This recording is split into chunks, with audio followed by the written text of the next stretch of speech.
Doctor Babasaheb आंबेडकरांच्या 134व्या जयंतीनिमित्त सोलापूर शहरामध्ये मानाची भीम जयंती म्हणून ओळख असलेल्या जीएम मागासवर्गीय बहुउद्देशीय संस्थेच्या वतीने संविधानाच्या अमृत महोत्सवाच्या निमित्ताने अखंड पृथ्वी तलावर भारतीय संविधान सर्वश्रेष्ठ असणारा फिरता देखावा सादर करण्यात आला। भारताचे संविधान हा देशाचा सर्वोच्च कायदेशीर दस्तावेज आहे, जो 26 नोव्हेंबर 1949 रोजी स्वीकारला गेला आणि 26 जानेवारी 1950 रोजी तो लागू झाला। हे संविधान भारताला एक सार्वभौम समाजवादी धर्मनिरपेक्ष लोकशाही प्रजासत्ताक म्हणून स्थापित करते आणि नागरिकांच्या हक्कांची आणि जबाबदाऱ्यांची व्याख्या भारतीय संविधान करते। भारतीय संविधानाच्या 75व्या अमृत महोत्सवानिमित्त भारतीय संविधान जागृती देखावा सादर करण्यात आला। या देखाव्याचे उद्घाटन कर्तव्यदक्ष पोलीस आयुक्त एम राजकुमार, पोलीस उपायुक्त विजय कबाडे यांच्या हस्ते डॉक्टर बाबासाहेब आंबेडकर यांच्या प्रतिमेस पुष्पहार अर्पण करून सामुदायिक बुद्धवंदना घेऊन अभिवादन करून करण्यात आले। यावेळी प्रमुख उपस्थिती म्हणून पोलीस उपायुक्त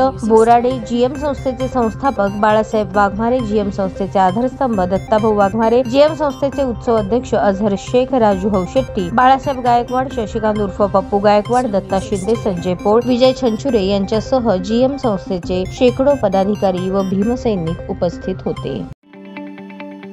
ताज्या बातम्या पाहण्यासाठी प्राईम महाराष्ट्र न्यूज चॅनलला सबस्क्राईब करा।